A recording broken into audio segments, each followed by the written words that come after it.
pribadi yang tidak jelas profilnya lalu lalang di beranda Instagram. Musikus sekaligus politikus Dhani Ahmad Prasetyo alias Ahmad Dhani divonis 1,5 tahun penjara karena dianggap melakukan tindak pidana ujaran kebencian yang diatur dalam Undang-Undang ITE.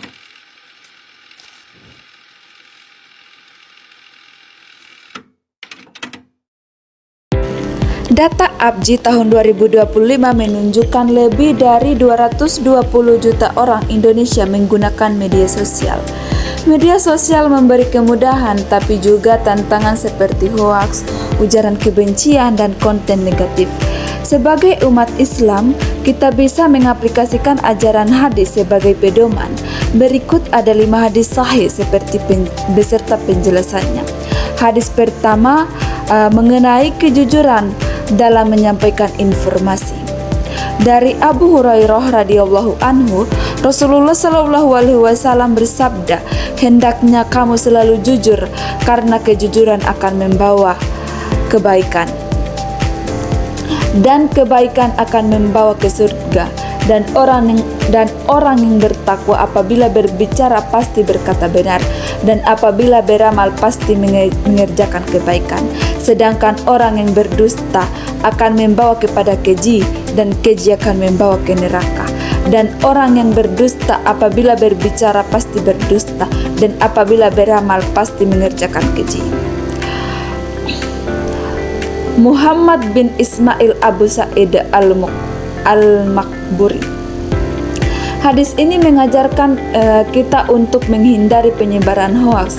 Kita harus memverifikasi informasi sebelum menyebarkannya, karena setiap pesan yang kita bagikan berpengaruh luas.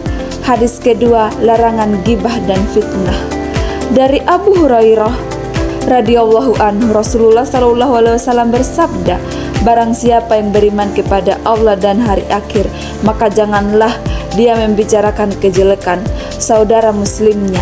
Dan barang siapa yang berkata kepada saudara muslimnya, 'Wahai pendusta,' padahal dia bukan pendusta, maka dia sendiri yang berdusta. Atau berkata, 'Wahai orang fasik,' padahal dia bukan orang fasik, maka dia sendiri yang fasik. Atau berkata, 'Wahai orang durhaka,' padahal dia bukan orang durhaka, maka dia sendiri yang durhaka. Dan bahkan jika dia hanya mengucapkan kata-kata itu tanpa alasan, Allah akan membalasnya." Muhammad bin Ismail Ibrahim bin Muhammad. Di media sosial kita tidak boleh menyebarkan informasi negatif tanpa bukti atau memberikan komentar yang merusak nama baik orang lain.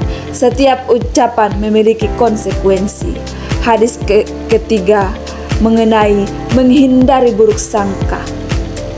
Dari Anas bin Malik radhiyallahu anhu, Rasulullah shallallahu alaihi wasallam bersabda, "Apabila orang-orang mukmin saling memberi sedekah, rendah hati, sabar, menjauhi kekafiran, kejahatan, dan buruk sangka, maka akan datang bagi mereka ampunan dan rahmat dari Allah Ta'ala."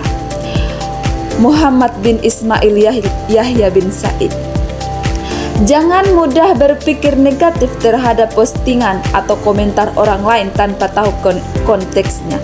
Berpikir positif dapat mengurangi konflik dan meningkatkan harmoni di ruang maya. Hadis keempat mengenai berkata yang baik atau diam. Dari Abu Hurairah radhiyallahu anhu, Rasulullah sallallahu alaihi wasallam bersabda, "Barang siapa yang ingin memperpanjang umurnya dan meninggikan derajatnya, maka hendaklah dia berkata yang baik atau diam saja."